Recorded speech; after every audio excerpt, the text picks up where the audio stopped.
रवेश्वर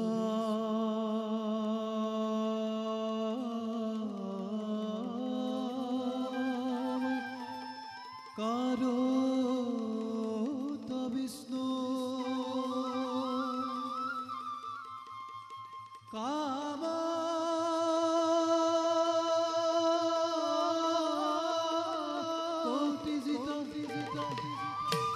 जगत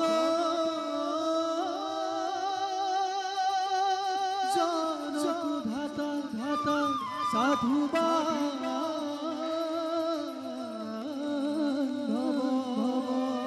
गीत राखी डोरा ताल एक ताल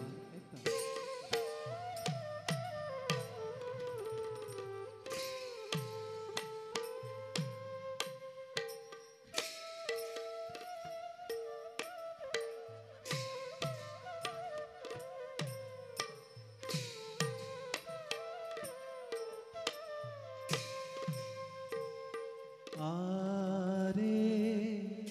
पर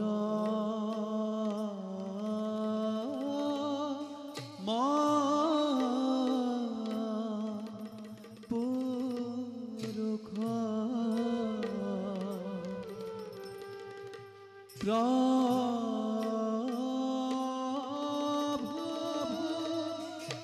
दिला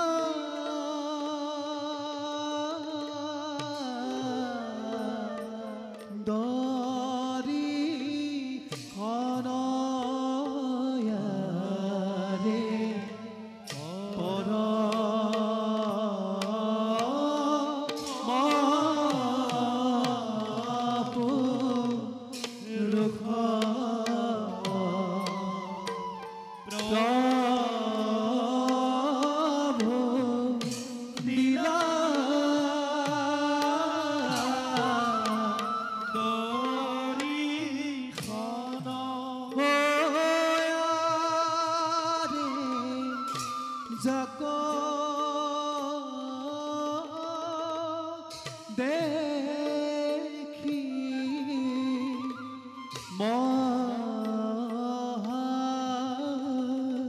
सुखी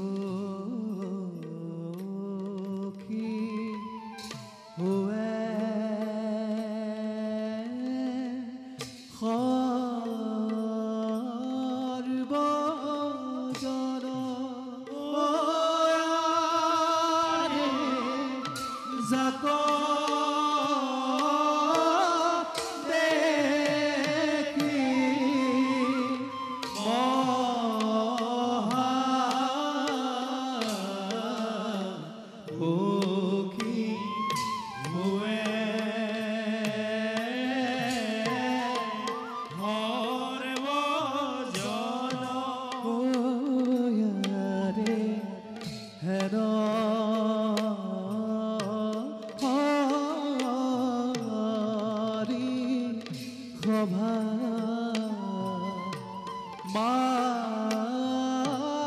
মাঝে প্রবেশ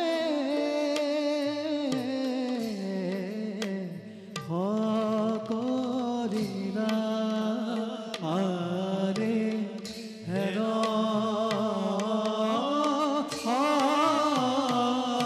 হরি সভা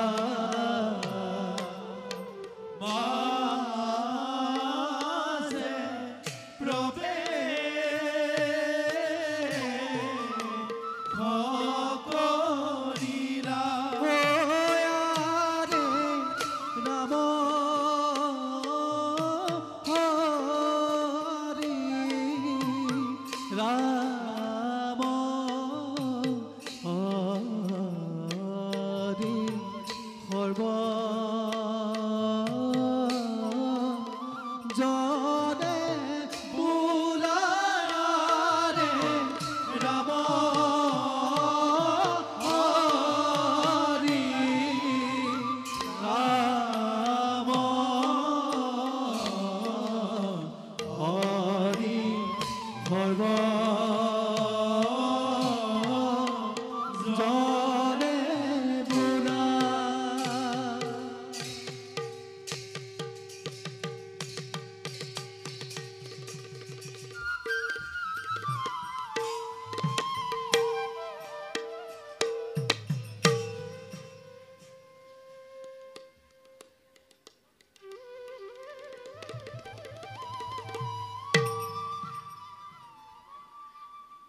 পরম পিতা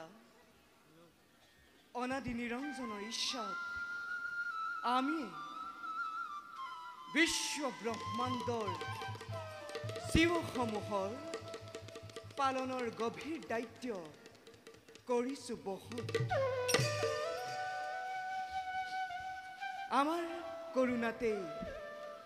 এই বিনন্দিয়া সৃষ্টি আমাৰ লীলাক্ষেত্ৰ সমস্ত জগৎ এই জগতত দুষ্ট সকলক বিনাশ কৰি সাধু সন্ত সকলক পৰিত্ৰাণৰ অৰ্থে যুগে যুগে আমি লওঁ অৱতাৰ ও হৰি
মহাপ্ৰভু ভগৱন্ত আজি এই সংসাৰৰ কিবা সুবিমল চিন্তাতে হে প্ৰভু গ্ৰহণ কৰি নাৰদৰ ভক্তেৰ ৰজ্জু বেকত কৰকচোন প্ৰভু নাৰাকে কপত সৃষ্টি পালকৰ হৃদয়ৰ বিমৰ্ষতাৰ উঠা দেৱৰ্ষি উপযুক্ত সময়তে তুমি বৈকুণ্ঠত হলা বিদ্যমান বাৰু কোৱাচোন দেৱৰ্ষি শুনো তোমাৰ মুখে আছে নেকি সৃষ্টিৰ কিবা নতুন সংবাদ নাৰায়ণ নাৰায়ণ হে প্ৰভু জগতৰ গৰাকী গৈ এই নিকিন নাৰদক বাৰু কিয় তুমি কৰিছা উপহাস যাৰ ইচ্ছাত চল স্থল পায়ো এই ত্ৰিদশে ধাৰা যাৰ অনুগ্ৰহতে এই সুন্দৰ শ্যাম বসুন্ধৰা ত্ৰিজগত দ্ৰেয়ন্তাপন প্ৰশ্ন কৰিয়ে নেকেন সেবকক ও পকাক নখৰিব দয়াময়। নহয় দেৱৰ্ষি, ভুল তুমি নুবুজিবা আমাক। নাৰায়ণ নাৰায়ণ। জানো আমি ভালদৰে এই ত্ৰৈলোক্যৰ সমস্ত সংবাদ, নাৰায়ণ। কিন্তু কিন্তু প্ৰভু চাতুৰ্যতাৰ সাক্ষাৎ মূৰ্তি তুমি। তোমাৰ চাতুৰ্যপূৰ্ণ বক্তব্য শুনি বিমল আনন্দ পাওঁ আমি, নাৰায়ণ। আৰু সেয়েহে সেয়ে খেলিলাম ওই জগৎ পালকে আজি নিকিনি সেৱককো কৰিছে চালনা। নাৰায়ণ। পাৰো প্ৰভু দেৱৰ্ষি, এবার ত্রেটা চুক লীলাময় জগৎ পালকেনো এই লীলামালার করিব ঘোষণা। তার বাতরি লবলৈকে নারদ রাজি এই বৈকুণ্ঠলৈ আগমন। কক প্রভু অন্ধকাৰত নাৰাখিব এই ভক্ত কাপনা। দেৱৰ্ষি, প্ৰভু এইবাৰ মনুষ্য ৰূপে ধৰি অৱতাৰ, নাৰায়ণ মানৱীয় লীলামালাৰ কৰি সম্পাদন, নাৰায়ণ নাৰায়ণ। ভক্তগণক আমি কৰিম ৰক্ষণ। আৰু এই ক্ষেত্ৰত প্ৰভু পদে পদে লাগিব তোমাৰ সহায়। নাৰায়ণ নাৰায়ণ। এতিয়া যোৱা তুমি, সময়ত আমি তোমাক কৰিম স্মৰণ। ভাল প্রভু তোমার লীলাতে সদায় সমভাগী হৈ যাব এনে কেন নারী পরশ দশ যুগল শরণে খাওয়া চলে আমি এবে মাগে শুভে মঙ্গলা ভগবান বিষ্ণু মঙ্গলম গরুরাত ধ্বজা মঙ্গলম পুণ্ডরিকাশ মঙ্গলায় তনো হরি মঙ্গলায় তনো হরি মঙ্গলা তনো হরি মঙ্গলায়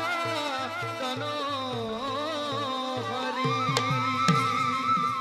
নারায়ণ বৈকুণ্ঠে ভবনে দেখিলো নয়নে দেবানা রায়ণ হরি হে প্রভু রাতুল শরণে নারায়ণ এখন দিন পুরিবা যে রুণ নজনা করি রুণ নজনা করি এ হরি রাম রাম রাম হরে প্রাণ হরি রাম রাম রাম হরি রাম রাম রাম এ হরি রাম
দেব তৃণ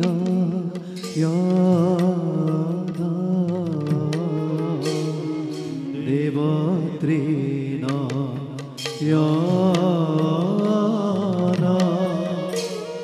ককালে বাঘৰ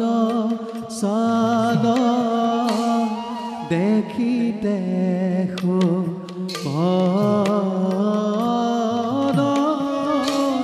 ককালে বাঘৰ সাগ দেখিতে ঘৰ দেখিতে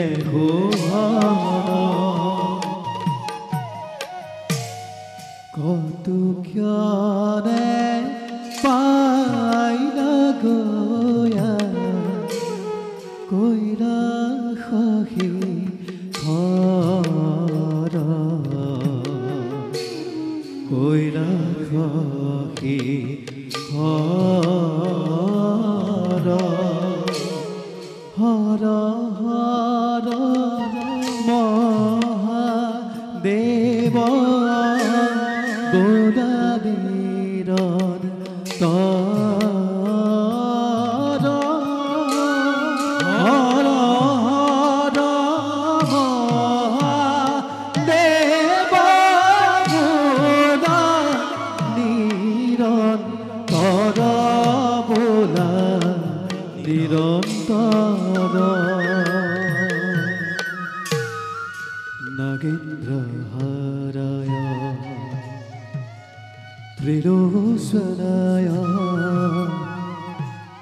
ভস্মঙ্গরাগায় মহেশ্বরায় নৃত্যায় সুতায় দিগম্বরায় তস্मै নকারায় নমঃ শিবায় নমঃ শিবায় নমঃ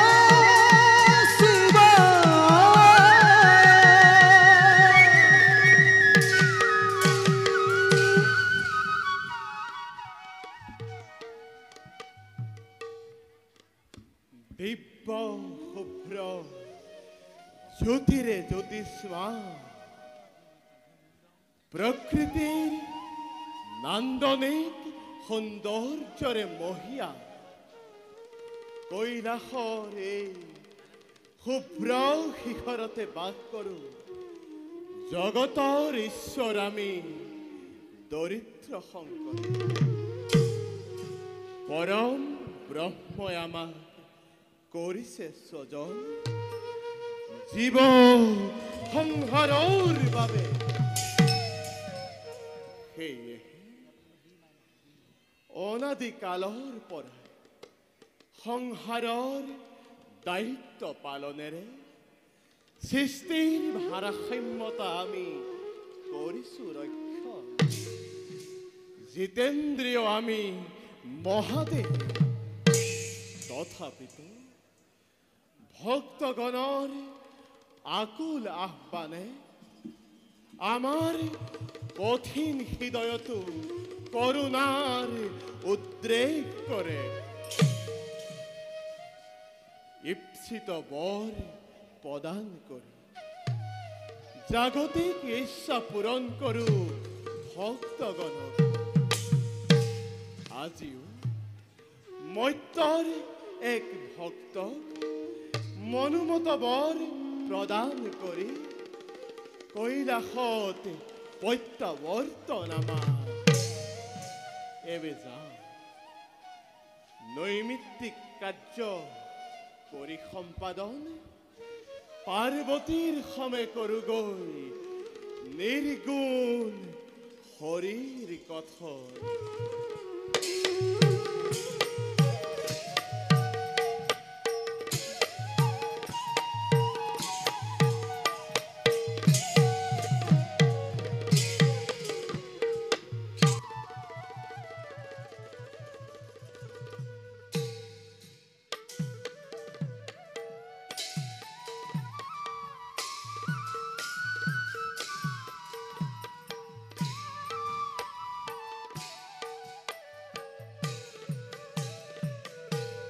আরে প্রবে করিয়া আহে দেব পুরন্দর আরে সঙ্গে আহে দিগপাল দেখি সুন্দর আরে সঙ্গে আহে দিগপাল দেখি সুন্দর আরে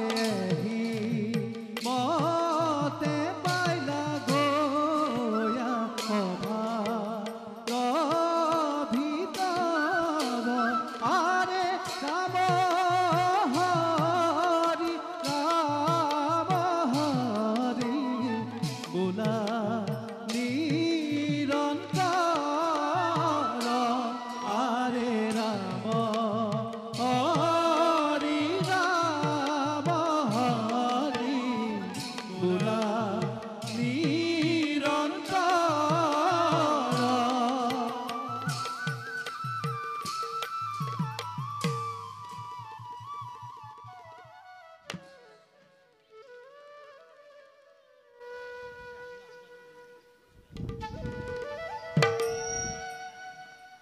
দিশাগত দক্ষ রৈক্ষ নাকি নর সকলোৰে চিৰ আকাংক্ষিত এই অমৰাৱতীৰ অধীশ্বৰ বৈ দেৱ পুৰন্দৰ ৩৩ কোটি দেৱতাই ৩৩ কোটি দেৱতাই যাৰ আদেশ পালিবৰ বাবে সদাহস্তম অদিতিৰ নন্দনময় ইন্দ্ৰ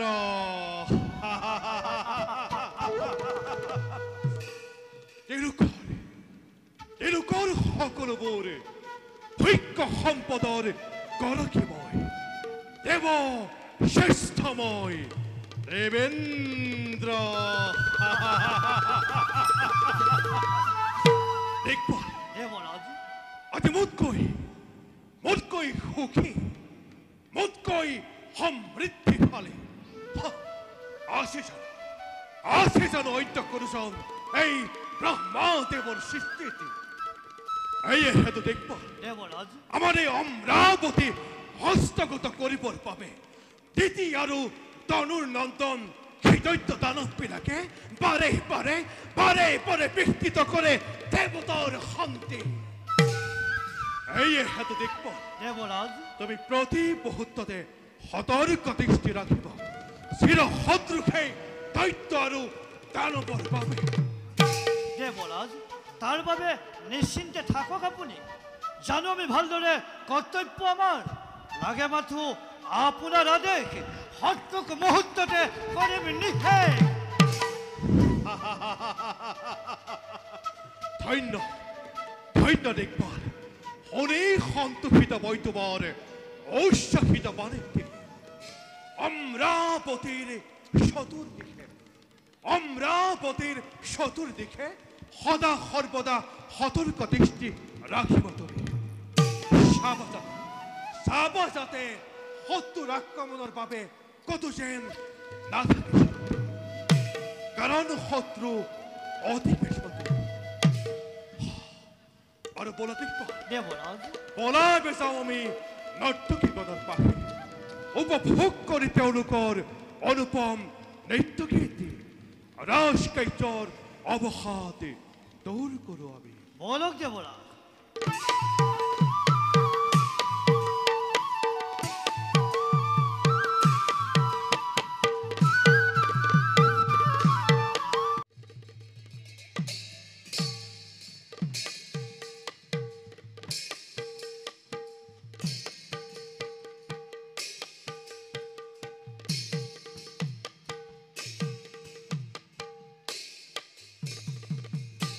আৰে প্ৰবেখিনা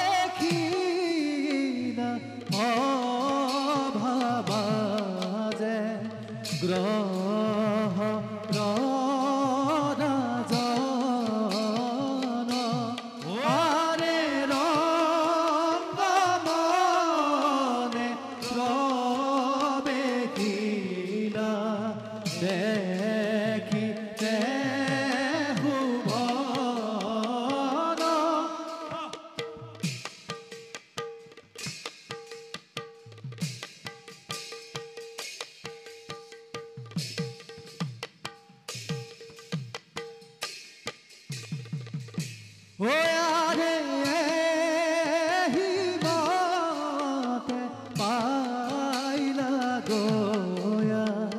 অভাৰ ভিতৰ আৰে ৰাম হৰি ৰাম হৰি মোনা হৰবদন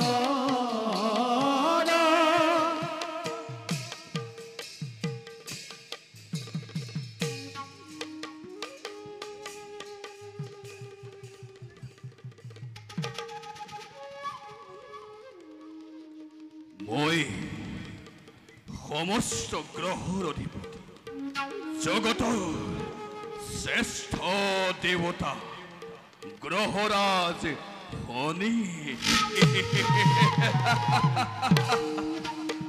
মোৰ এক কটাক্ষত ভস্মীভূত হ'ব পাৰে সমস্ত জগত এটি পলকতে কাৰণ য'তেই দৃষ্টি মোৰ তাতেই প্ৰলয়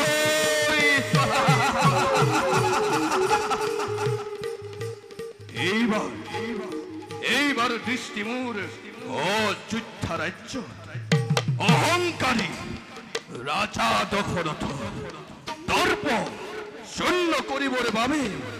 দৃষ্টি ৰাখিম মই অযোধ্যা ৰাজ্যত কাৰো অন্য দেৱতা পূজা কৰে মানৱে সাক্ষাৎ পাবৰ বাবে কিন্তু এই গ্ৰহপতি শনিক পূজা কৰে সাক্ষাৎ নাপাবৰ বাবে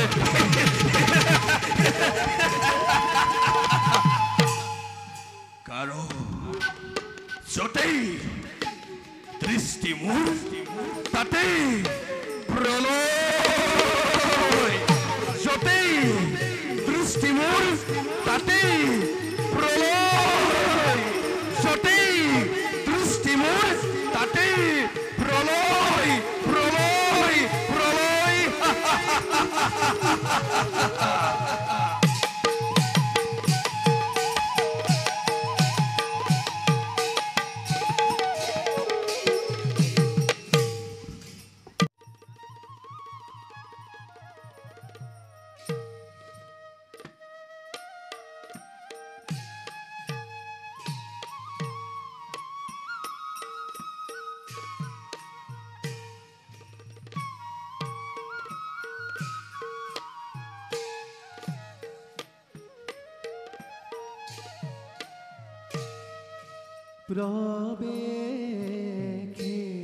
প্রবেক্ষেনা দশরথ অযোধ্যারা জন সঙ্গে সনে মহামন্ত্রী সুমন্ত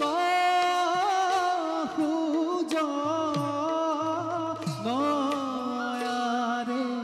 সঙ্গে সনে মহামন্ত্রী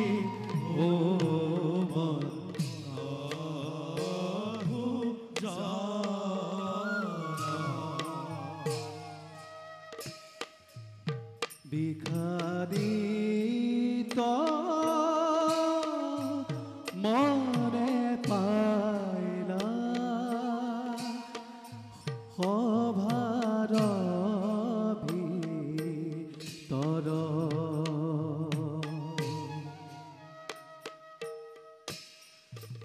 রাম হরি রাম হরি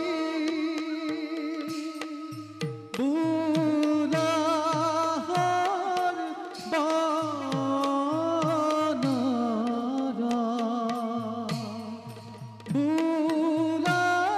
বুলাহর বানর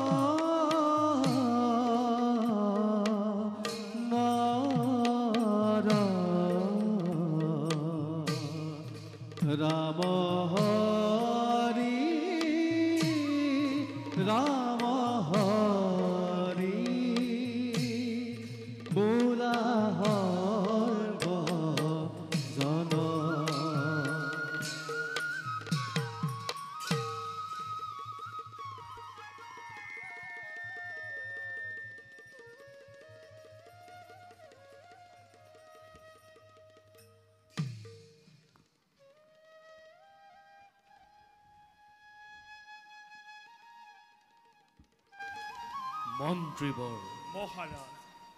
আছেনে কুশলে মোৰ অযোধ্যাৰ প্ৰিয় প্ৰজাগণ অভাৱ অনাটন অথবা বঢ়ি শত্ৰুৰ আক্ৰমণে জৰ্জৰিত কৰে নেকি মোৰ প্ৰজাগণৰ জীৱন জনক সকলোতে মোক নকৰি পলম মহাৰাজ মন্ত্ৰীবৰ সকলোৰে মংগল আজি অযোধ্যা ৰাজ্যত কিন্তু মহাৰাজ মন্ত্ৰীবৰ কি হ'ল কিন্তু বুলি আপুনি ৰৈ গ'ল কিয় মন্ত্ৰীবৰ মহাৰাজ মন্ত্ৰীবৰ আজি প্ৰায় বহুদিন ধৰি নিৰীক্ষণ কৰিছোঁ আপোনাক মোক হয় মহাৰাজ মন্ত্ৰীবৰ পূৰ্ণিমাৰ চন্দ্ৰহেন মুখনি আপোনাৰ দেখা পাওঁ আজি যেন বিষাদৰ অলিয়া ডাৱৰে আপোনাৰ মন্ত্ৰীবৰ ৰাজ কাৰ্যটো দেখা পোৱা নাই পূৰ্বৰ সেই সজীৱতা কওক মহাৰাজ ইয়াৰ কাৰণ কি মন্ত্ৰীবৰ মহাৰাজ বুদ্ধিমত্তাৰ সাক্ষাৎ প্ৰতিমূৰ্তি আপুনি মহাৰাজ তথাপিতো বাৰু হোৱা নাই নে বোধগম্য আমাৰ এই উদাসীনতাৰ কাৰণ মহাৰাজ মন্ত্ৰীবৰ মহান ইক্ষাকুকুলৰ ৰজা আমি সূৰ্যবংশীয় ইক্ষাকুকুলৰ ৰজা মহাৰজাসকলে অসীম পৰাক্ৰমেৰে শাসন কৰি এই অযোধ্যা ৰাজ্য ৰাখিছিল সুখ্যাতি ধৰাৰ বক্ষ কিন্তু মন্ত্ৰীবৰ মহাৰাজ ত্ৰিশকত বন্দিত এই ইক্ষাকুকুলৰ শোণিতৰ ধাৰা আজি যেন স্তব্ধ হৈ যাব এই দশৰথৰ নামত মহাৰাজ আপুনিতো জানেই মন্ত্ৰীবৰ মহাৰাজ অদ্যপৰিমিত অপুত্ৰক মই লাহে লাহে মোৰ যৌৱনেও মেলানি মাগিছে মহাৰাজ এদিন আহি বাৰ্ধক্যই দিবহি দেখা কিন্তু মন্ত্ৰীবৰ মহাৰাজ সন্তান জন্ম নহলে এই মহান বংশ ৰক্ষা হ'ব কেনেকৈ কোনে দিব মন্ত্ৰীবৰ কোনে দিব জলপিণ্ড দান কোনে কৰিব এই বিশাল অযোধ্যা শাসন মহাৰাজ মন্ত্ৰীবৰ সেই কথা আমাৰ অগোচৰ নহয় মহাৰাজ মন্ত্ৰীবৰ কিন্তু মোৰ মনত এনে ভাৱ হয় মহাৰাজ নিশ্চয় আপুনি পুত্ৰৰ মুখ দেখিবই মন্ত্ৰীবৰ মহাৰাজ নিশ্চয় আমি পুত্ৰৰ মুখ দেখিম এদিন হয় মহাৰাজ নিশ্চয় দেখিব কিন্তু সেই দিনটো কেতিয়াকৈ আহিব মন্ত্ৰীবৰ কেতিয়াকৈ আহিব আপুনি জানে মন্ত্ৰীবৰ এই কথাবোৰ ভাবি ভাবি মই কেতিয়াবা বৰ অস্থিৰ হৈ পৰোঁ মহাৰাজ মই বৰ অস্থিৰ হৈ পৰোঁ এই কথাবোৰ ভাবি ভাবি কিমান যে নিদ্ৰাবিহীন ৰজনী মই কৰিছোঁ যাপন মই আপোনাক কেনেকৈ বুজাম মন্ত্ৰীবৰ মই কেনেকৈ বুজাম বুজো মহাৰাজ মন্ত্ৰীবৰ বুজো মই আপোনাৰ অন্তৰৰ মৰ্ম ব্যথা মন্ত্ৰীবৰ বুজি পাওঁ উদ্বেগৰ কাৰণ কিন্তু মহাৰাজ সদ্যহতে আপুনি পৰিহাৰ কৰি সন্তানৰ চিন্তা কৰক মহাৰাজ অযোধ্যাৰ শত শত প্ৰজাগণৰ কথা কি হ'ল মন্ত্ৰীবৰ কি হ'ল মোৰ অযোধ্যাৰ প্ৰিয় প্ৰজাগণৰ কিবা সংকটে তেওঁলোকক কৰিছে জুৰুলা অনাবৃষ্টি অনাবৃষ্টি হয় মহাৰাজ সুজলা সুফলা শস্য শ্যামলা এই অযোধ্যা আজি মৰুভূমিত পৰিণত হবলৈ বেছি দিন নাই মহাৰাজ। মন্ত্ৰীভৰ পঞ্চবৰ্ষে অনাবৃষ্টিৰ বাবে বিশেষকৈ অযোধ্যাৰ দক্ষিণ প্ৰান্তৰ হয় মহাৰাজ, দক্ষিণ প্ৰান্তৰ প্ৰজাগণে অন্নৰ অভাৱত পৰি ৰাজ্য ত্যাগ কৰিবলৈ কৰিছে আৰম্ভ। ইয়াৰ কিবা এটা ব্যৱস্থা কৰক মহাৰাজ, কিবা এটা ব্যৱস্থা কৰক। কি ক'লে মন্ত্ৰীভৰ? মহাৰাজ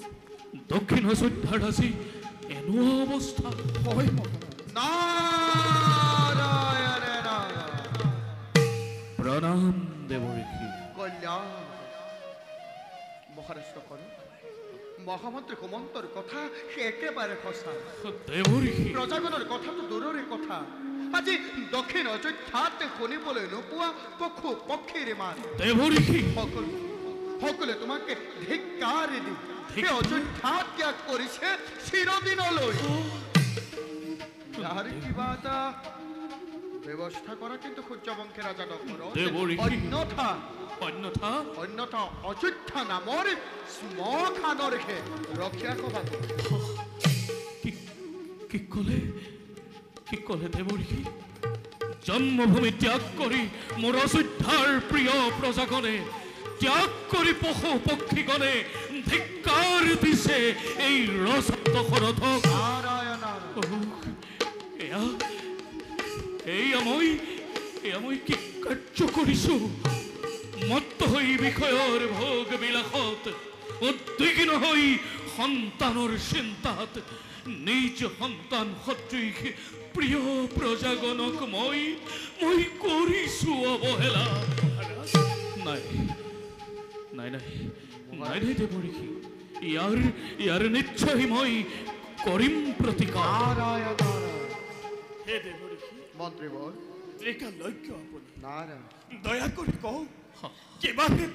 কিবা হেতু অনাবৃষ্টি আজি এই অযোধ্যা ৰাজ্য। কওক দেৱঋষি, কওক কিবা হেতু অনাবৃষ্টি দেৱঋষি, অযোধ্যা ৰাজ্য। দেৱঋষি কওক। ইন্দ্ৰৰ অধীন সেমে কৰে, কিবা হেতু বৃষ্টিপাত কৰা নাই তাকে নুবুজিলো আমি। দেৱঋষি, ওরা মহারাজ দেবমহিত পরি কওক প্রথমে পরিভ্রমণ করে তোমার রাজ্যর সেই দক্ষিণ প্রান্ত সাহায্য প্রদান করে ভোকাতর প্রচার নিশ্চয় দেবঋষি। তার পাছত গমন করে অমরাবতীপুরে ক্ষুধা কই দেবেন্দ্রকে ইয়ার কারণে আছে তোমার দুবাহুতে অখিমে ভকতি পরাজিত করে দেবেন্দ্রকে সম্মুখ রণতে বৃষ্টিপাত করো তুমি অযোধ্যা রাজ্য। উত্তম উত্তম উত্তম দেবঋষি, উত্তম। আপোনাৰ বাক্য শিৰোগত কৰি প্ৰথমতে যাম মই প্ৰজাৰ মাজত, প্ৰদান কৰি অন্ন বস্ত্ৰ মোৰ ৰাজভঁৰালৰ পৰা প্ৰজাগণৰ মই ৰাখিম জীৱন। আৰু তাৰ পাছত মই চাম ভালদৰে কিবা দৰে বৃষ্টিপাত নকৰে দেবেন্দ্ৰই অযোধ্যা ৰাজ্যত। দেৱঋষি, দুবাহুত আছে মোৰ অসীম ভকতি, প্ৰলয়ৰ ধুমুহা বোৱাই অমৰাৱতীপুৰে বাধ্য কৰিম দেৱতাক মই বৃষ্টিপাতৰ হেতু। সেই দেৱঋষি কৃপা কৰি সোঁৱৰালে দাসক কৰ্তব্য নিজৰ। এই অযোধ্যাৰ ৰজা প্ৰজা সবাৰে হৈ আপোনাৰ চৰণত জনাইছো শত প্ৰণিপাত। কল্যাণমস্তু। ৰাজলক্ষ্মীয়ে পৰৰে বাক কৰকে অযোধ্যা ৰাজ্য 12 ৰাজন দেৱঋষি, আমি এবে মাগি সুবিধা এ শ্ৰবণ কীৰ্তন স্মৰণ বিষ্ণুৰ দেৱঋষি, অৰে সৰপ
মন্ত্ৰীবৰ্গ, মহাৰাজ আপুনি আপুনি শুনিলে নহয় দেৱঋষি নাৰদৰ বচন। মহাৰাজ গতিকে এতিয়া বলক যাত্ৰা কৰোঁ আমি অযোধ্যাৰ দক্ষিণ দিশলৈ। বলক মহাৰাজ।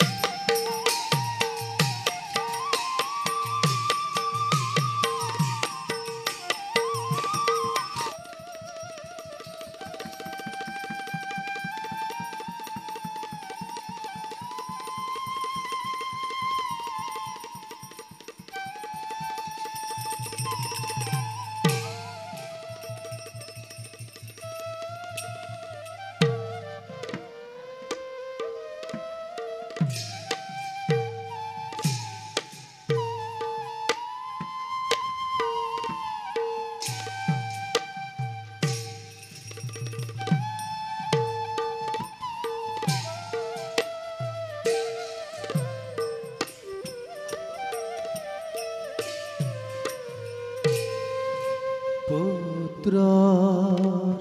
স্কন্ধে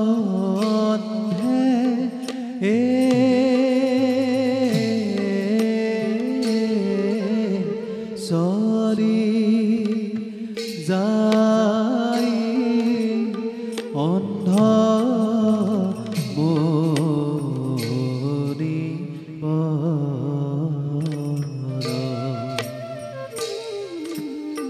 হৰিয়ে সঙ্গে চলে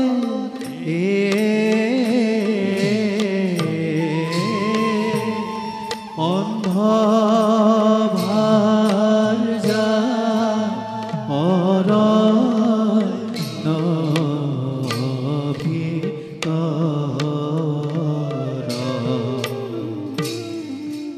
পিতৃ ভক্ত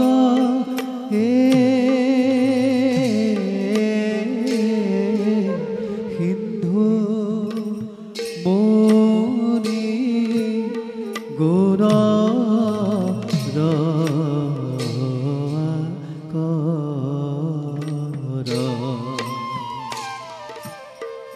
হরিয়ে রাম হরি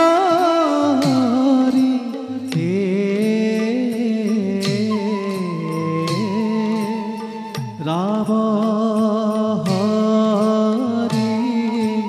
বোলা হরব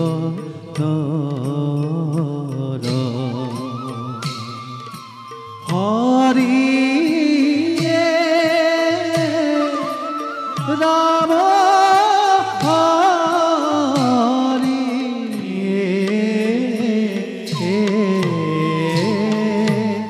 রাম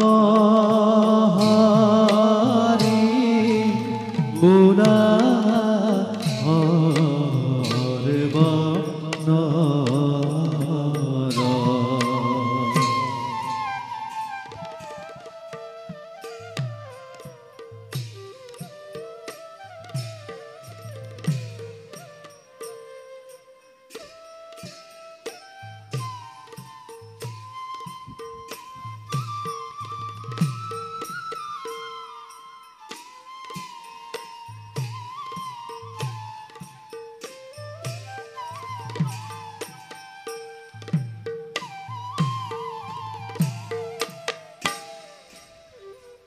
আশা সিন্ধু পিতা অন্ধ পিতামাতাৰ আচলৰ ধন পিতা কচোন বাছা শুনো তোৰ মুখেৰে কিমান দূৰ পালোহি আমি পিতা বাছা আমি এতিয়া অযোধ্যাৰ দক্ষিণ প্ৰান্তত দক্ষিণ প্ৰান্তৰ পিতা অযোধ্যাৰ দক্ষিণ প্ৰান্তৰ সীমামূৰীয়া এই অৰণ্যৰ মাজত সীমামূৰীয়া অৰণ্যৰ মাজত পিতা বাছা সিন্ধু আই তই আমাৰ জীৱনৰ একমাত্ৰ সম্বল মাতৃ হৈ নেদেখিলো নিজ সন্তানৰ মুখ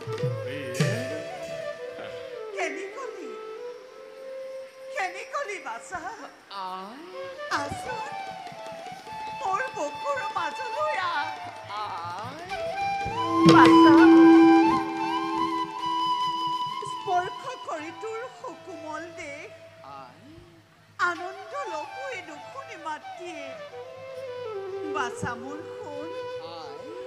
তই বাৰু আমাৰ বাবে আৰু কিমান কষ্ট কৰিবি বাছা কিমান কৰিম? সঁচা কথা বাছা, সঁচা কথা। আমি তোৰ গলগ্ৰহ হৈ তোক কিমান যে শাস্তি দিছো বাছা, তোক কিমান যে শাস্তি দিছো নহয় পিতা বাছা। নহয় আই তোমালোকে তেনেকৈ নকবা মোক পিতৃ মাতৃ চৰণ সেৱা কৰাই জানো পুত্ৰৰ একমাত্ৰ কৰ্তব্য নহয় বাছা তোমালোকৰ সেৱা কৰাটো মোৰ বাবে যে কিমান আনন্দৰ কথা সেয়া বাৰু মই তোমালোকক বুজাম কেনেকৈ সেৱা কৰাওতো এটা বয়স আছে বাছা বয়স আছে। এটা বয়স আছে সিমান কোমল বয়সতে তই যি কষ্ট কৰিছ তাক বাৰু আমি কেনেকৈ সহ্য কৰো বাছা কেনেকৈ সহ্য কৰো কষ্ট মইনো কি কষ্ট কৰিলো আই বাছা তুমি জানো নাজানা আই? বাছা পিতা স্বৰ্গ বাছা পিতা ধৰ্ম পিতা হি পৰমং তপ পিতুৰী প্ৰীতিমা পন্নে পিয়ন্তে স্বৰ্গ দেৱতা আই বাছা যে পিতাৰ বাবে এই বেনন্দিয়া সৃষ্টি দেখিলো আৰু যে মাতৃয়ে 10 মাহ 10 দিন নিজৰ গৰ্ভত ৰাখি নিজৰ বক্ষৰ অমৃতেৰে মোক ডাঙৰ কৰিলে বাছা তাৰ প্ৰতিদান জানো কোনো পুত্ৰই জীৱনত খুজিব পাৰিব নোৱাৰে কেতিয়াও নোৱাৰে বাছা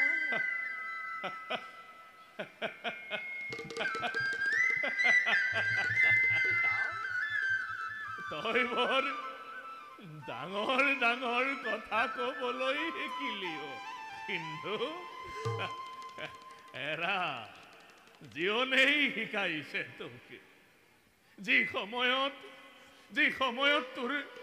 সমনীয়াই হাঁহি ধেমালিৰে ৰং ৰহস্যেৰে জীৱন উপভোগ কৰিছে সেই সময়ত তই আমাক জীয়াই ৰাখিবলৈ জীৱন সংগ্ৰাম কৰিছ ভাবিয়ে বননিয়ে ফলমূল বিচাৰিছ দুৱাৰে দুৱাৰে গৈ ভিক্ষা মাগিছ কেতিয়াবা ভোকত কেতিয়াবা অনিদ্ৰাত তোৰ দিন পাৰ হৈছে বাছা কিন্তু যাৰে তহে ৰ'দে বৰষুণে তিতি পুৰি ইমান কষ্ট কৰি তই আমাক কিয় জীয়াই ৰাখিছ বাছা কিয় জীয়াই ৰাখিছ নহয় কিয় জীয়াই ৰাখিছ নহয় পিতা নহয় তোমালোক অন্ধ হলেও তোমালোকৰ প্ৰশ্ৰয়াত থাকি মই সাহস পাওঁ পিতা তোমালোকৰ অবিহনে মই যে তেনেই নেথৰুৱা হৈ পৰিম পিতা তেনেই নেথৰুৱা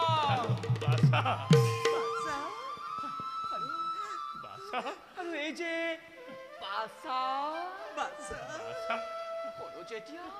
শুনো যেতিয়া তোমালোকৰ মুখত পাছা বুলি এষাৰি মাত হাত পৰি যায়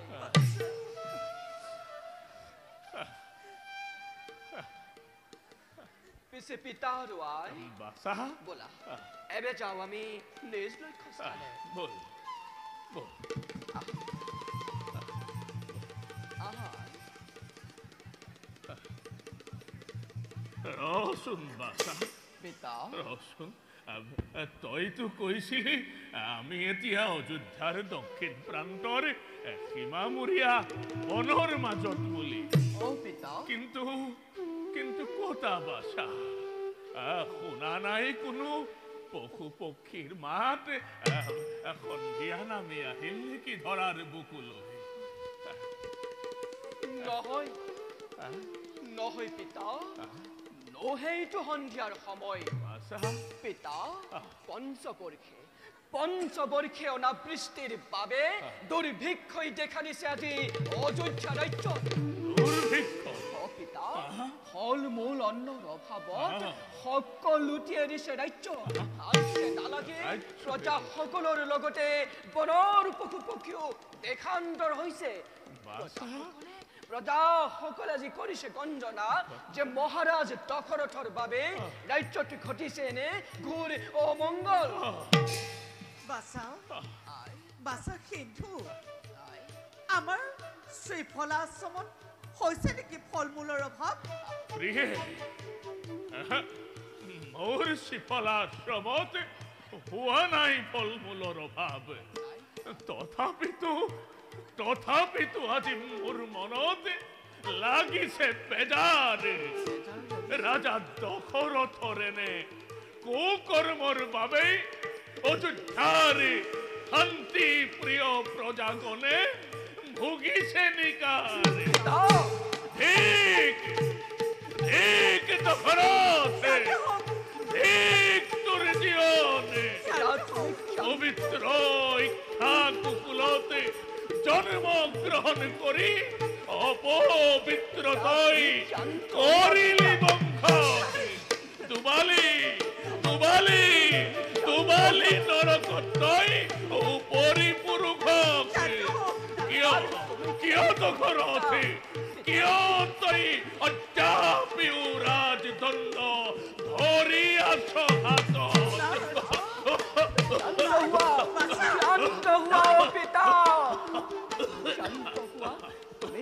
তুমি আৰু উত্তেজিত নহ'ব পিতা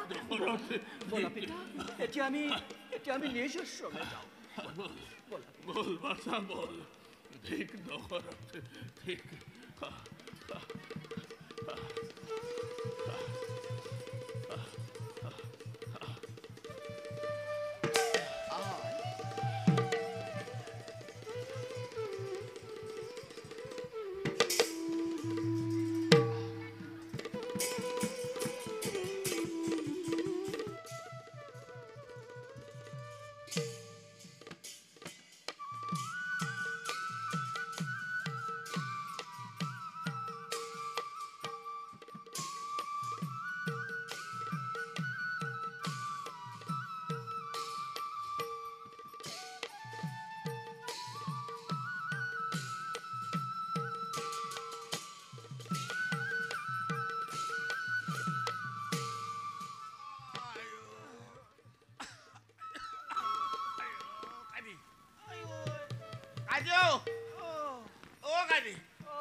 গাটো বেয়া লাগিছে নিতো নাই লগা মানুহটো পোৱাটো সেইকাৰণে সুধিছো একো বেয়া লগা নাই নাই মনবৰ কাইদেউ এই মানুহজনী আৰু এই ল'ৰা পোনা কেইটা যেনে তেনে দিহা এটা লগাল বুজিছ মনবৰ কাইদি এই অযোধ্যাত থকা হ'লে এতিয়ালৈ পাণবায়ু ওলালেহেঁতেন মনবৰ কাইদেউ এতিয়া বল এই ঘৰত যি এপদ লাম লাকটো বাকী আছিল তাকে লৈ পশ্চিমত থকা পৰিয়ালৰ কাষলৈকে উভতি যাওঁ চকুৰ আগতে দিনবিলাক কেনেকৈ সলনি হল কাইদি আগহে অজ মহাৰাজৰ দিনত আমি কম ভোগ কৰিছিলো নে আমাৰ ঘৰৰ পুখুৰী ইমান ডাঙৰ মাছ মনবোৰ কাইদেউ তহঁতৰ ঘৰৰ পুখুৰীত ইমান ডাঙৰ মাছ থাকে কাইটি আকৌ আছিলে নহয় মনবৰ কাইটিও তহঁতৰ পুখুৰীত ইমান ডাঙৰ মাছ মোৰ বিশ্বাস হোৱা নাই নাই হোৱা কাইটি সেই ইমান ডাঙৰ মাছ আকৌ সেইটো ক আকৌ তোক ক'লে কাছ কাছ গাখীৰ গাখীৰ আই কাইটি তোক ক'লো নহয় মাখন মনবৰ মাখন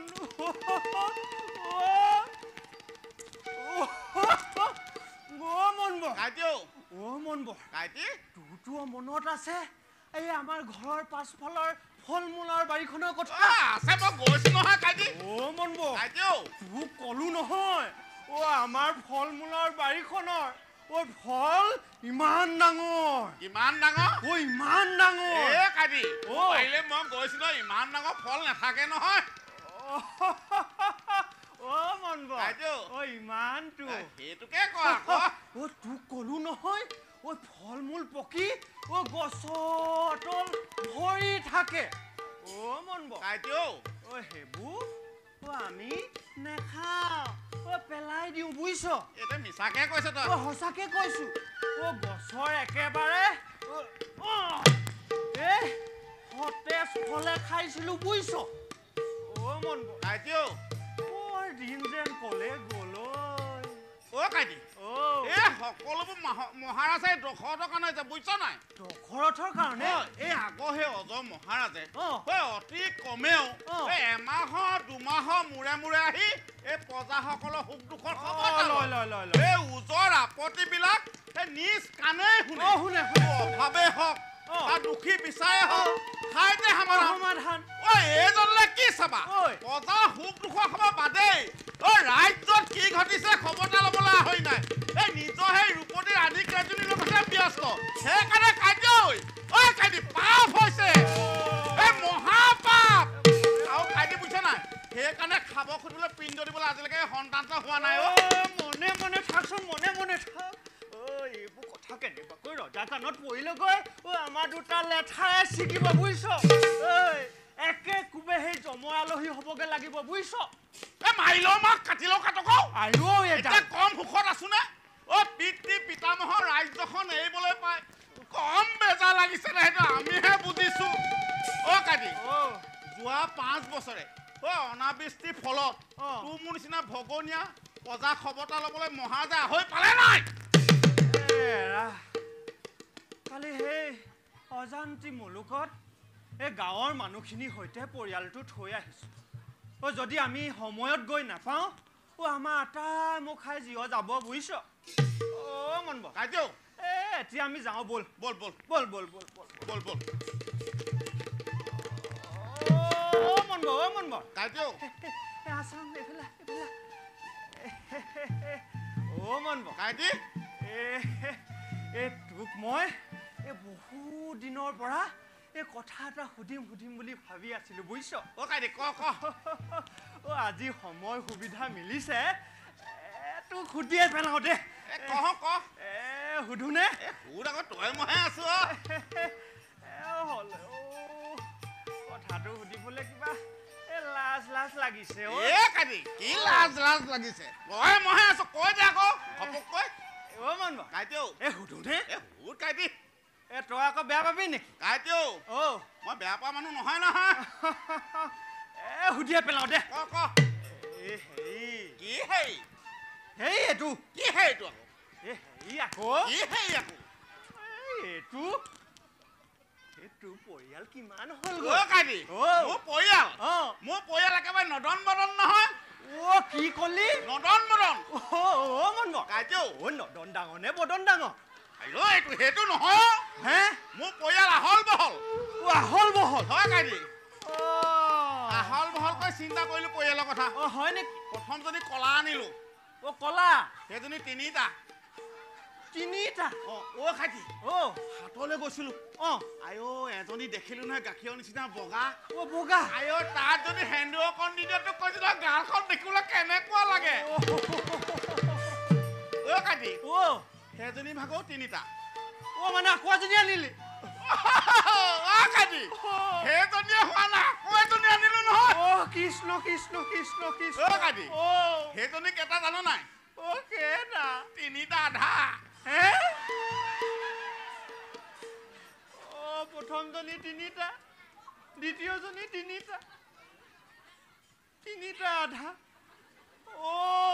মনবৰ কাটিও ঐ অ মনবৰ কাটি ঐ 9টাটো বুজি পালো অ পিছে আধাটোনো কি এ মানুহটো বৰ ভেলাং দেই হে আহল বহল কৈ চিন্তা কৰি 9টা আধা কৰিলো আকৌ এ 9টাটো বুজি পালো বোলো এ আধাটোনো কি আধাটো মানে অ আমাৰ এওঁ আহো আকৌ অ মনবৰ কাটিও ঐ অ মোক অ কাটি ঐ ধুৱালি ঐ কাটি ঐ কাটি ঐ কাটি সেইকাৰণে মই তোক পৰিয়ালৰ কথা নকয় ঐ মন কাটি মনবৈ ঐ মনবৈ কাটি ঐ তই মানুহটোহে চুটি চাপৰ ঐ ঐ কথাবোৰ তই বৰ আহল বহল কৈ ভাব এ মোক ঈশ্বৰে দিছে আমি লৈছো অ কাটি ঐ লল কাটিও অ তোৰ কিমান হ'লগে আই ঐ মোৰ ঐ মনবৈ কাটিও তই মোৰ কথা সুধিলি সুধিলো অ মনবৈ কাটিও তোতকে মই ডাঙৰ হয়নে নহয় হয় তেতিয়াহ'লে কথাবোৰ ঐ আহল বহলকৈ ভাবিব লাগিব নে নালাগিব কাটি লাগিবতো আকৌ অ কাটি কিমান? কিমান হ'ল কৈ দিয়া মোক মোক তইতো পৰি নাযাওতো হে কাটি মই আহল বহল মানুহ এই আহল বহলকৈ ভাবিছ যেতিয়া ময়ো অকণমান তোতকৈ ডাঙৰ ডাঙৰ। অ, গতিকে ময়ো আহল বহলকৈ ভাবি ভাবি ভাবি ভাবি ভাবি ভাবি ভাবি কাটি একোৱেই হ'লগৈ কি কয় এইটো কাটিও অ তই মানুহটোহে পোৱা আকৌ কিন্তু অন্তখন কিন্তু মানিলো দে কাটি খোলা খোলা অ কাটি তোক মই কিন্তু মানিলো দে হেই যাওঁ বল ঐ বল বল বল এই এনেকে থাকিলে পলম হ'ব বুজিছ এ মহাৰাজক মই ক'লো ন ঠিক মহাৰাজ দখল ঠিক ঠিক মহাৰাজ দখল ঠিক ধিক মহারাজ দশরথ ধিক ধিক রাজা দশরথ ধিক ধিক রাজা দশরথ ধিক ধিক ধিক মন্ত্রীবর মহারাজ মন্ত্রীবর শুনিলে না মন্ত্রীবর সাধারণ প্রজাই আসি মোক ধিক্কার দিছে অপদার্থ বলি মন্ত্রীবর মহারাজ চাৰিওফালে শুনো মাতো মই ধিক দশৰথ ধিক দশৰথ ধিক সেই শুনক মন্ত্ৰীবৰ শুনক আপুনি কাণ পাতি শুনক আকাশে কয় বতাহে কয় প্ৰজাই কয় পশু পক্ষী গলে কয় ধিক ধিক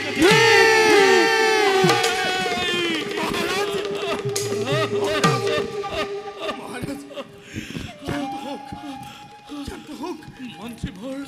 মন্ত্ৰীবৰ শান্ত হওক মন্ত্ৰীবৰ মন্ত্ৰীবৰ মনৰ ভ্ৰম মহাৰাজ সূৰ্যোদয়ৰ পৰা সূৰ্যাস্তলৈকে বিনা আহাৰে যাত্ৰাৰ বাবে আপুনি হয়তো শাৰীৰিক আৰু মানসিকভাৱে অসুস্থ হৈ পৰিছে মন্ত্ৰীবৰ গতিকে বলক আহক আহক মহাৰাজ ৰাজকাৰেঙলৈ যাওঁ নহয় বিশ্ৰামে আনি দিব আপোনাৰ প্ৰাণ সজীৱতা মন্ত্ৰীবৰ বিশ্ৰাম শেষ হৈ গ'ল মন্ত্ৰীবৰ বিশ্ৰাম কৰি কৰি বিষয়ী ভোগ কৰি কৰি মোৰ প্ৰিয় প্ৰজাগণক ঠেলি দিলো মই মৃত্যুৰ মুখলৈ নহয় মহাৰাজ কিন্তু মন্ত্ৰীবৰ এবার সতর্ক মই আজি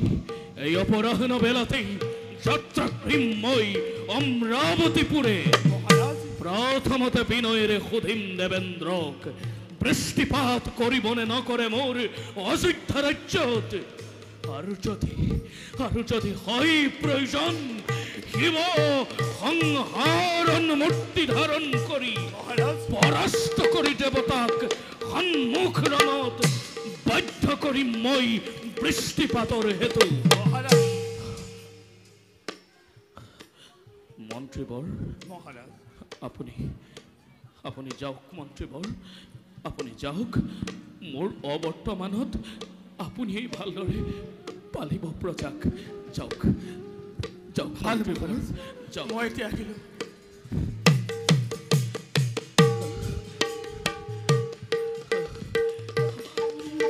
দেবেন্দ্ৰ দেবেন্দ্ৰ দেবেন্দ্ৰ অহংকাৰৰ উচ্চ শিখৰৰ পৰা নামিবলৈ তুমি প্ৰস্তুত হোৱা। কৈ আছো দশৰথ, অমৰাৱতীপুৰে।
মই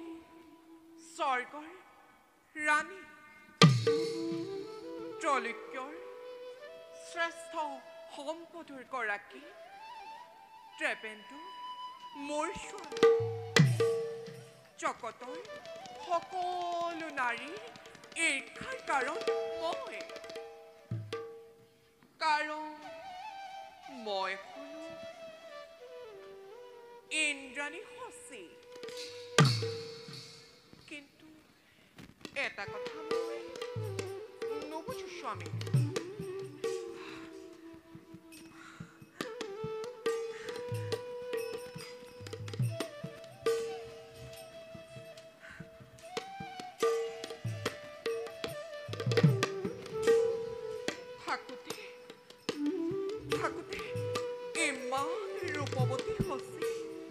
অজানো স্বামীবোৰ অপশ্বৰী কৰি যায় কাষ চাপি পুৰুষৰ একো নুবুজো মহনে অবলা নাৰীয়ে যাওঁ স্বামীবোৰ আহি পাবা ৰাজসভাৰ পৰা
প্ৰতিশোধৰ স্পৃহা প্ৰতিশোধৰ স্পৃহা ৰজকৃষ্ণৰ চাহে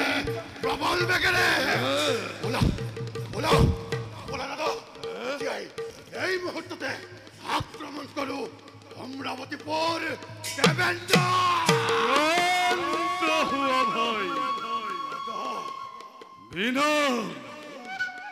প্ৰস্তুতিৰে কৰু যদি আমি স্বৰ্গ আক্ৰমণ এই পচ্চই মিলিব ভাগ্য তাইহে যোৱা ভয় প্রশিক্ষিত করি রাখা মোরে বিপুল দৈত্যবাহিনী এখন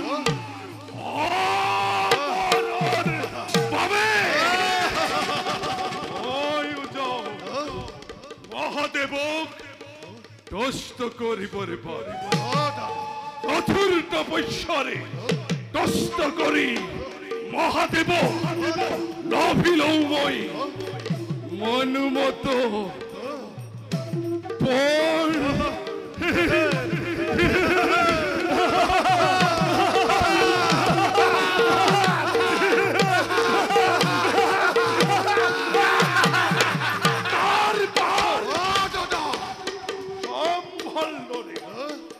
পাতরে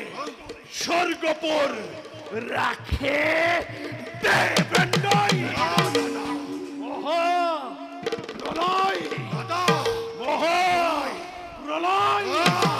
মহাপ্রলয় ঘোষণা করি অমরাবতী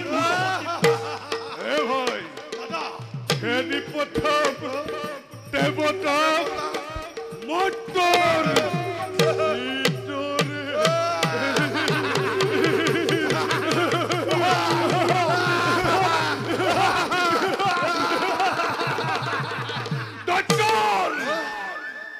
বিজয়র রক্তা নিশান বনর পবনর লহরে লহরে লহরে লহরে অমরাবতী পুরো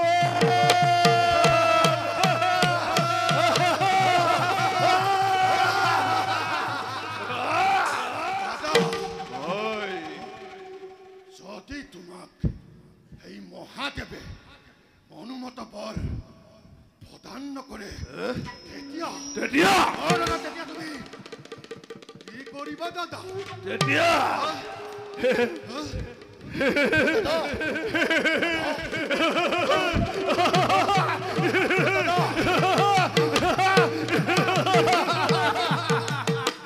ভাই আছে যত ইবর ভক্ত জগতর মাঝে আছে যত বিষ্ণুর ভক্ত লক্ষ্যর ভিতরে সকলকে ধরি আনি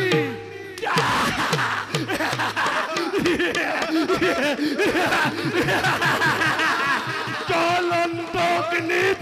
দাহ করিম এ ভাই ইমানত যদি মহাদেৱ নহয় সদয় দাদা তুমি কেতিয়া কি কৰিবা কেতিয়া দাদা ব্ৰহ্মা বিষ্ণু শিৱ শিৱ এই তিনুকে এই তিনুকে ধৰি আনি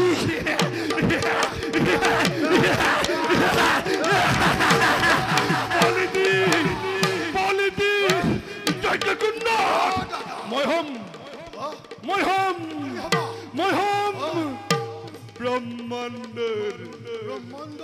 ব্ৰহ্মাণ্ডৰ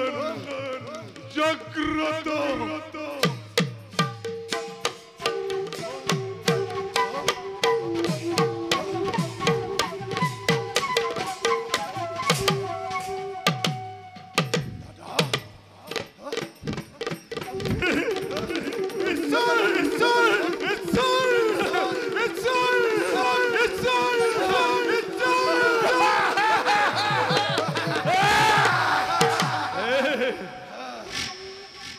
উত্তম উত্তম দাদা অতি উত্তম কিন্তু দাদা সত্যহতে তুমি হিংসাৰ ভাৱ অলপ অৱশ্যই জানো আমি ভালদৰে খন্তেকতেই তুষ্ট হয় সেই ভগৱাশংকৰ সেয়েহে দাদা যোৱা তুমি শিৱৰ আৰাধনাৰ হেতু ময়ো যাওঁ নিজ কৰ্মত অগ্ৰসৰ দাদা কালিলৈ প্ৰভাততে যাত্ৰা কৰিম মই শিৱ আৰাধনা হেতু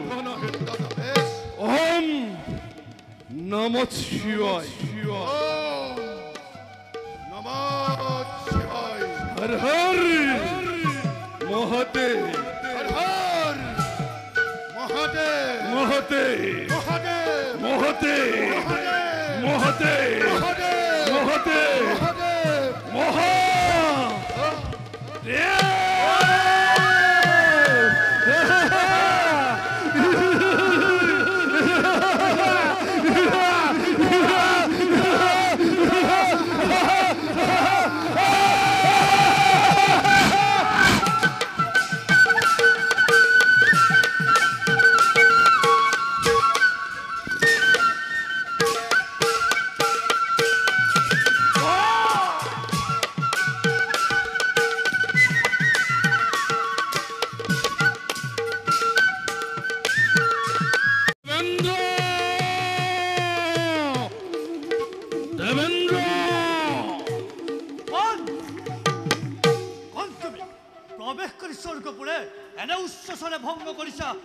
দেৱতাৰ শান্তিক আৰু দেৱৰাজৰ প্ৰভুৰ কক্ষত প্ৰৱেশ কৰাৰ অনুমতি কোনে দিয়ে তোমাক উচিত শাস্তি পাবা আজি দেশপালৰ হাতত এস কথা অষ্টধৰা প্ৰথমতে তোমাক পৰাস্ত কৰি তাৰ পাছত সন্মুখীন হম মই দেৱৰাজ ইন্দ্ৰৰ লাগিল মন দেখা অতি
দেৱতা শব্দ ভেদিবান প্ৰহৰ কৰি এই মুহূৰ্ততে মই কৰিম ধৰখাই শান্ত হওক ৰাজা দশৰথ আমি দিকপাল দেৱেন্দ্ৰৰ সেৱক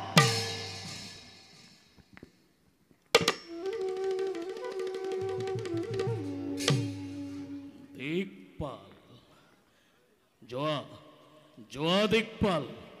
কবাগৈ দেবেন্দ্ৰ ৰৈ আছে দশৰথ তেওঁ সাক্ষাতৰ বাবে কবাগৈ প্ৰলয়ৰ সংহাৰ মূৰ্তি ধৰি আহিছে দশৰথ এই মুহূৰ্ততে সাৰ খাৰ কৰি দিব এই অমৰাৱতীপুৰ অৱশ্যে জনাব দেবেন্দ্ৰক আপোনাৰ আগমনৰ বাতৰি আপুনি খন্তেক অপেক্ষা কৰক সু দেৱতাৰ অতিথিশালাত অপেক্ষা বেশ অপেক্ষা কৰিম মই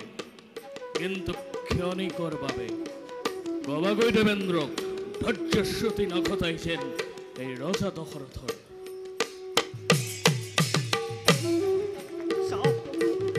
দেবেন্দ্ৰক জনাওক ৰজা দশৰথৰ আগমনৰ বাতৰি নহলে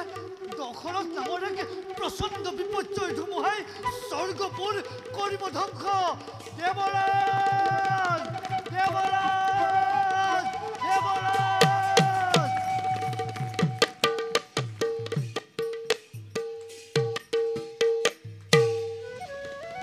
রাজকার্য নৈমিত্তিক ব্যস্ততার হেতু অবখণ্ড অবখণ্ড দেবরাজ উপভোগ করে অপেশ্বরের মনোরম নৃত্যকীর্তি প্রাণে হসিবতানবর ঠাকুর বদল কিন্তু কিন্তু এয়া কি দিকপাল দিকপাল জনাব দেৱৰাজ এইবোৰ কি হৈছে দিকপাল দেৱৰাজ মূৰ্খৰ দৰে আচৰণ নকৰিবা দিকপাল অপৰাহ্ন বেলাহি হল উপস্থিত অনৈত্যপ্ৰেমৰ প্ৰমোদকৈ ক্ষতি গন্ধৰ্বকণৰ সতে অপেশ্বৰীকণৰ নাই দেখা দেখি তুমি হেন দিকপাল থাকোতে সেওকে সিহঁতৰ ইমান হাঁহ হলে কেনেকৈ দেৱৰাজক উপেক্ষিৰে অপেশ্বৰী কৰে দেৱৰাজ তেওঁলোকৰ নাই অপৰাধ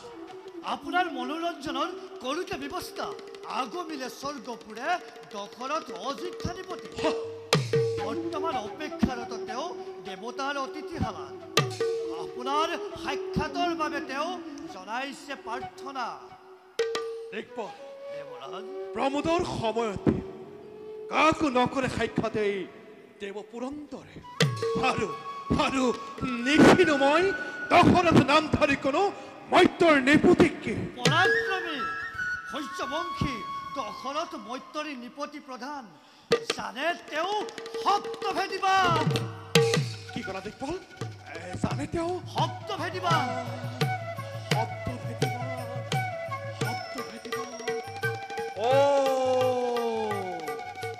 এতিয়া মোৰ পৰিচয় বদল অজৰ পুত্ৰ অযোধ্যা নিপুতি মহাপৰাক্ৰমী সেই ৰাজা দশৰথ তাকেনো তুমি ইমান পৰিস্পষ্টভাৱে নকৰা কিয় দিকপাল বলা দিকপাল এতিক্ষণে যাওঁ আমি দশৰথৰ সাক্ষাতৰ হেতু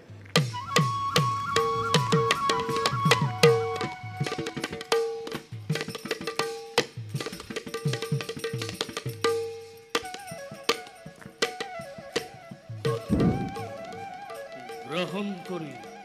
দেৱতাৰ আতিথ্য অহা নাই দশৰথ এই স্বৰ্গত সুখ ভোগৰ বাবে মোক লাগে মোৰ ৰাজ্যৰ সমস্যাৰ সমাধান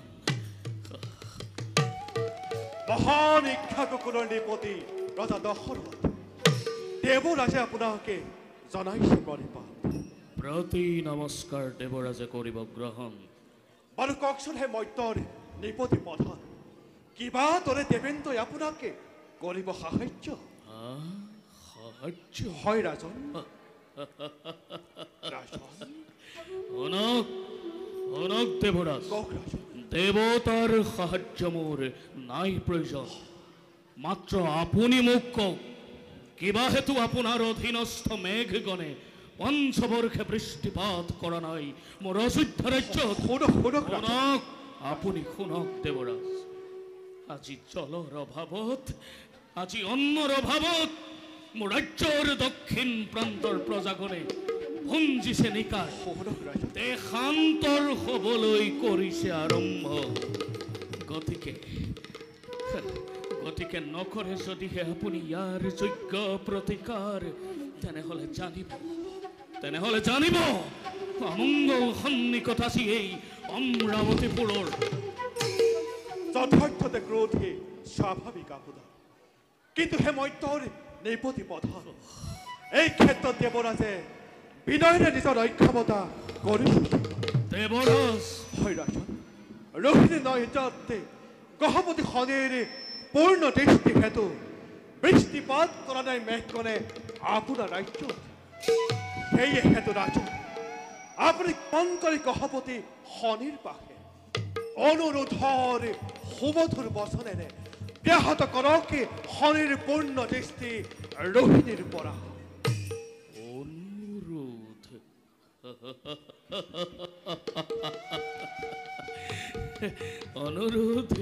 অনুৰোধ নকৰে এই ৰজা দশৰথে।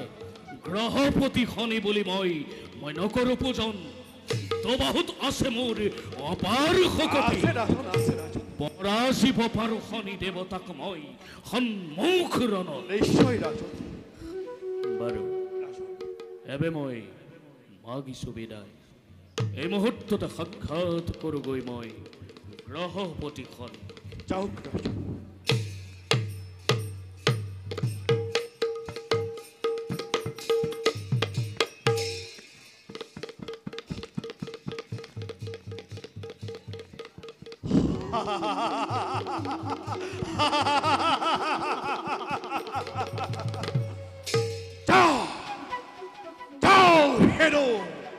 অহংকারী অধ্যাত রাজন, খনিয়ে শোনাব তোকে যোগ্য সম্ভাষণ।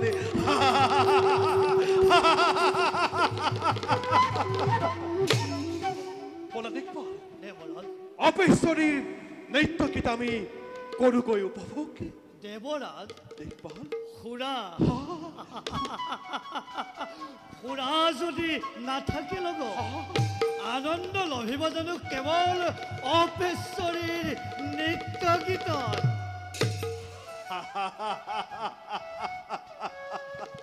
দেখবাল দেৱৰাজ যথাৰ্থতে প্ৰকাশিলা তুমি মোৰ মনৰ ভাৱনা। আৰু বলা দেখবাল সুমধুৰ সুৰাৰো তুমি কৰিবা ব্যৱস্থা।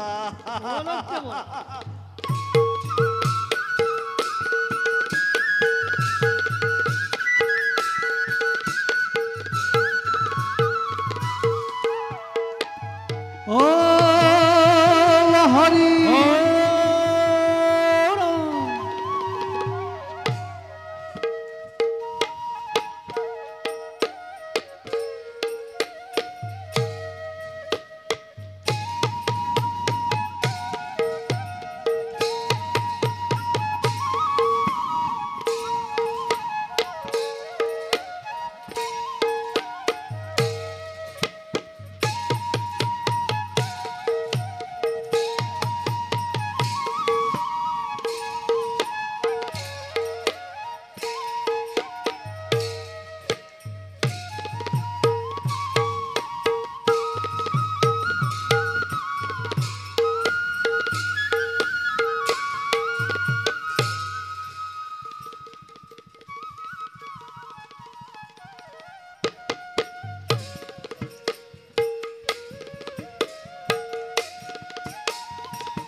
যতেই পৰে গ্ৰহপতি খনিৰ পূৰ্ণ দৃষ্টি, তাতেই মাৰি মৰো অকাল দুৰ্ভিক্ষ শুনা যায় প্ৰজাৰ আজি কাতৰ আত্মনাদ।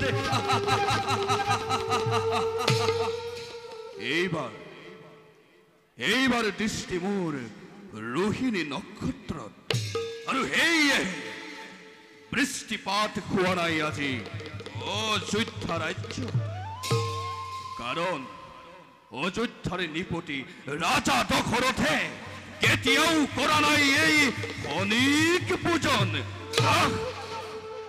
নাজানি দশৰথে গ্ৰহপতি শনিৰ প্ৰভাৱৰ কথা অহংকাৰত উদ্ধত হৈ মত্ত হৈ আছে আজি বিষয়ৰ ভোগবিলাসত।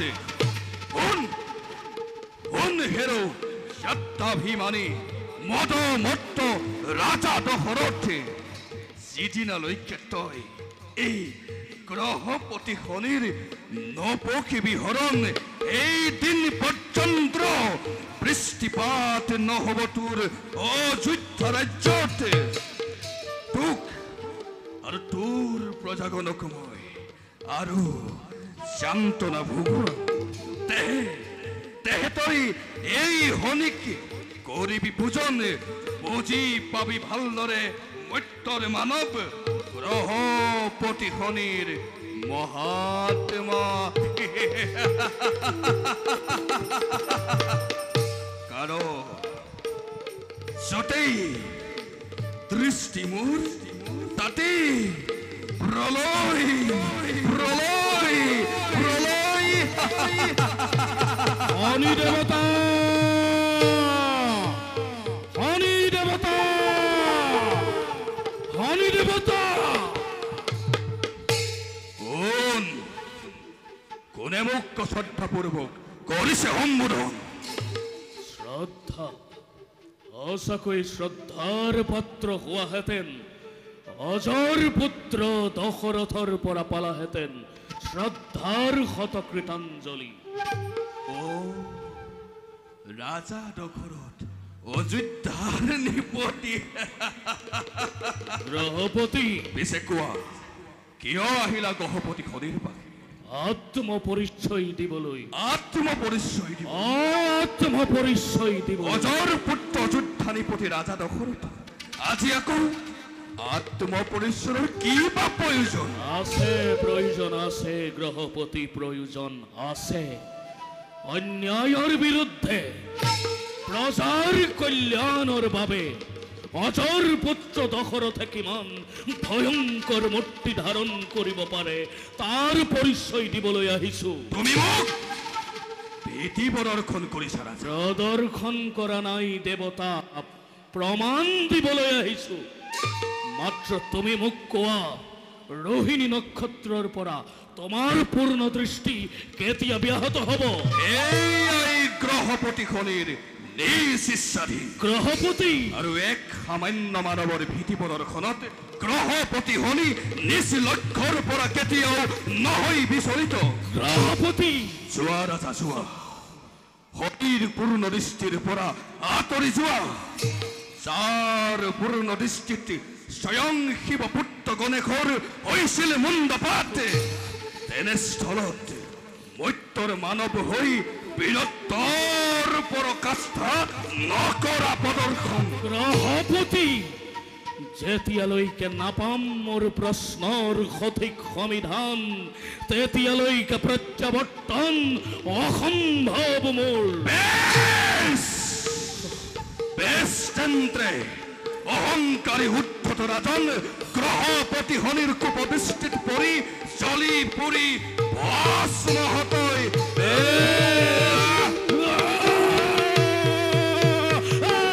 ৰক্ষা কৰা,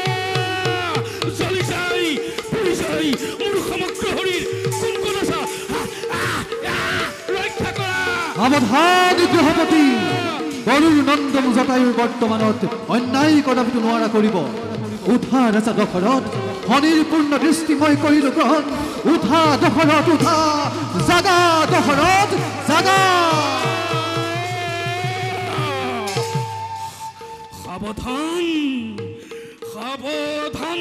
গ্ৰহপতি, এইবাৰ নাপাবা নিস্তাৰ দশৰথৰ হাতে। ক্ষান্ত হোৱা ৰাজা দশৰথ, এই গ্ৰহপতি শনিয়ে তোমাক কৰিলে পৰীক্ষা। যাৰ পূৰ্ণ দৃষ্টি তলুক্যত উঠে ত্ৰাসৰ কপনি, যাৰ এটি কটাক্ষত জগতত সৃষ্টি হৈ বলয় দুৰ্ঘ সেইহেন গ্ৰহপতিৰ আগত তুমি সাহসেৰে হলা সন্মুখী গ্ৰহপতি প্ৰশংসিছো মই বীৰত্বক তোমাৰ শুনা ৰাজন আদিত্যৰ পুত্ৰ মই গ্ৰহপতি শনি আদিত্যৰ পুত্ৰ আৰু তুমিও নিপতিবীৰ এই আদিত্য কুলৰ নিশ্চয় সেয়েহে তুমি মোৰ পৰম আত্মীয় গ্ৰহপতি বাৰু কোৱা ৰাজা দশৰথ যি লাগে ল'ব পাৰা তুমি মনোমত বৰ নাই নাই নাই গ্ৰহপতি অন্য বৰৰ মোৰ নাই অভিলাষ মাত্ৰ আপুনি ৰোহিণী নক্ষত্ৰৰ পৰা আপোনাৰ পূৰ্ণ দৃষ্টি ব্যাহত কৰি বৃষ্টিপাত কৰাওক মোৰ অযোধ্যা ৰাজ্য এয়াই হ'ব মোৰ বাবে মনোমত বৰ সেয়ে হ'ব ৰাজন এই মুহূৰ্ততে ৰোহিণীৰ পৰা পূৰ্ণ দৃষ্টি মোৰ কৰিছো ব্যাহত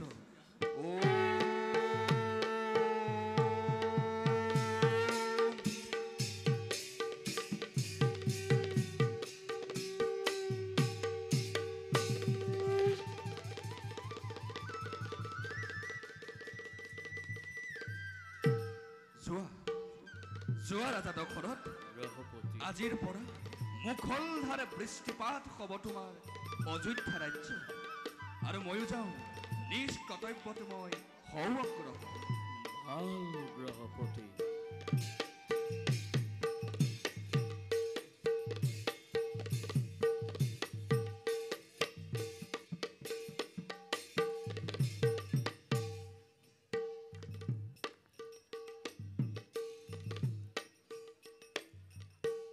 হে দেৱ পক্ষী ৰূপে ত্ৰাণ কৰ্তা আমাৰ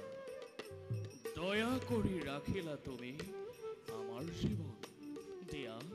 দিয়া পক্ষীৰাজ দিয়া তোমাৰ সত্য পৰিচয় সূৰ্যবংশী মহাবলী ৰাজা দশৰথ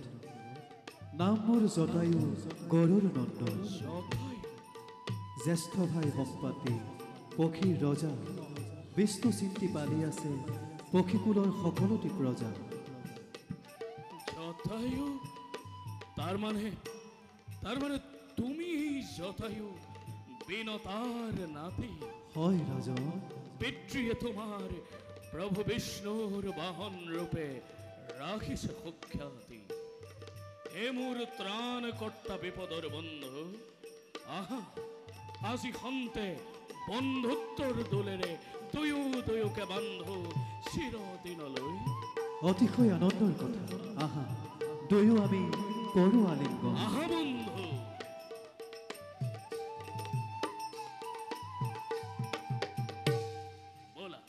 বলা বন্ধু এতে দুয়োৱে আমি খন্তেক কৰো গৈ বিশ্ৰাম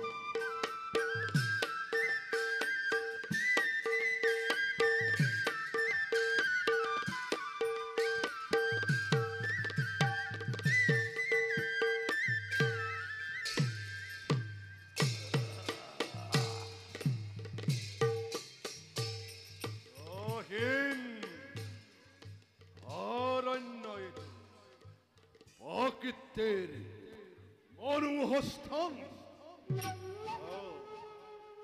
ইয়াতেই বৰ্তি হওঁ মই হৰ সাধন তাৰ আগে আছে মোৰ কৰ্তব্য বিশেষ সাধনত বৰ্তি হোৱা পূৰ্বেই সুৰক্ষিত কৰ স্থান মায়া বিদ্যা বলে ওম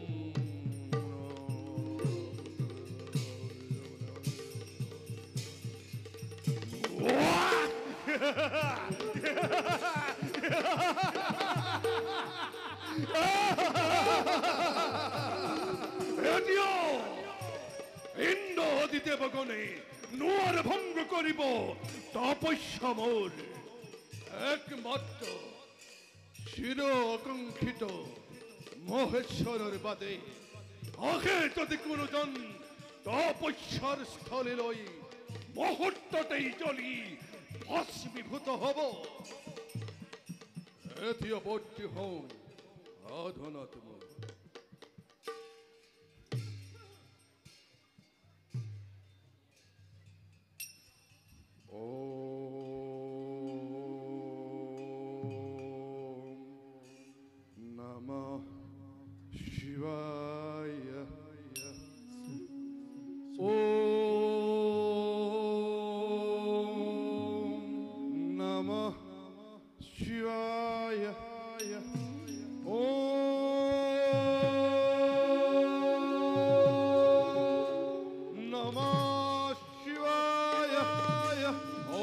Namah Shivaya. Om Namah Shivaya.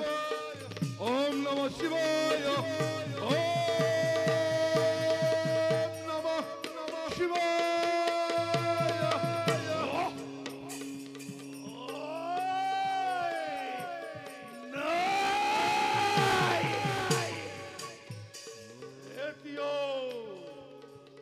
মহাতে পিনাহেল Makki বরি দিবলৈ এতিয়াও মহাদেৱ অচল অতল অতল এইবাৰ মই এক পদে কৰিম দেৱক স্মৰণ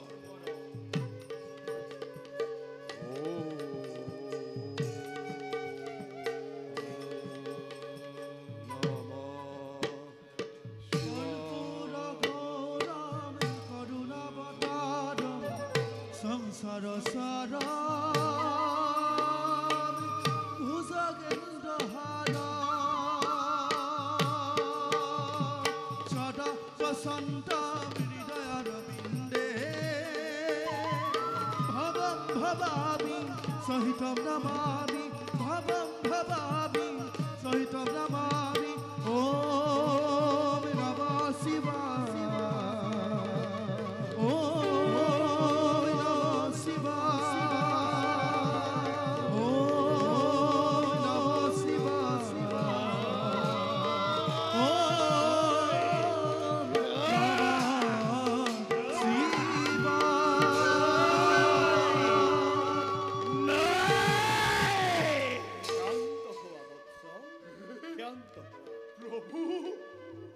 Namah Shivaya. সন্তুষ্ট ভোলানাথ আজি তোমার প্রভু ভক্তরে হবা গ্রহণ কর প্রভু উঠা উঠা বৎস কোৱা কিবা হেতু আৰাধিলা আমাৰ প্ৰভু এৰি থৈ কৈলাসৰ শুভ্ৰ শিখৰ প্ৰভু তোমাৰ কাষে আহিছো শিৱ সনাতন প্ৰভু সঁচাকৈ যদি তুষ্ট হৈছে ভক্তৰ প্ৰতি তেন্তে প্ৰভু মুকমৰ অত্তবৰ কৰক প্ৰণাম জ্ঞাতস্বহী ধ্ৰুৱ মিত্ৰ অৰ্থাৎ অৰ্থাৎ অপ্ৰভু জন্মিলে মৰিবই লাগিব না নাই প্ৰভু প্ৰভু প্ৰভু প্ৰভু বৎস অমৰ বৰ কাৰুণে নহয় প্ৰাপ্য প্ৰভু অন্য কি বৰৰ তোমাৰ আছে অখিলা অন্য বৰ অন্য বৰ অন্য বৰ অন্য বৰ বৎস ও প্রভু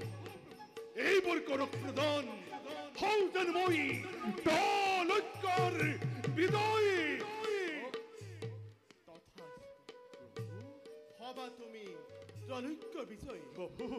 যক্ষ রক্ষ মানব দানবে প্রভু নোৱাৰে পৰাজিব তোমাক সন্মুখ ৰণত প্ৰভু কিন্তু প্ৰভু সূৰ্যবংশী ইক্ষাকুকুলৰ কোনো হৰিভক্তৰ সমে হয় যদি ৰণ প্ৰভু তোমাৰ লগত মৃত্যু তোমাৰ অনিবাৰ্য সিজনৰ হাত যোৱা বৎস ধৰ্মমতে প্ৰজাগণক কৰাগৈ শাসন ভাল প্ৰভু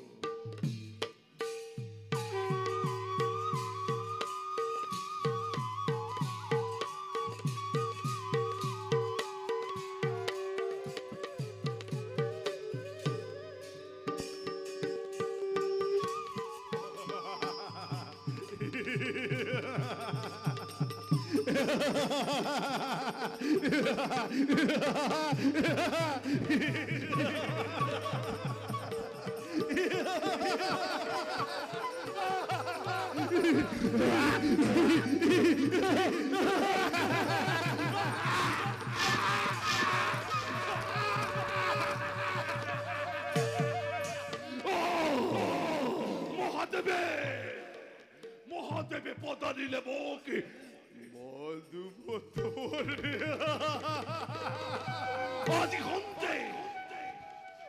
আজি খন্তে ও জয় হলু মই তলকরি ভিতরে এই শুভবার্তা ভাত কি দিউঙ্গই ভাত রে ভাই ভাই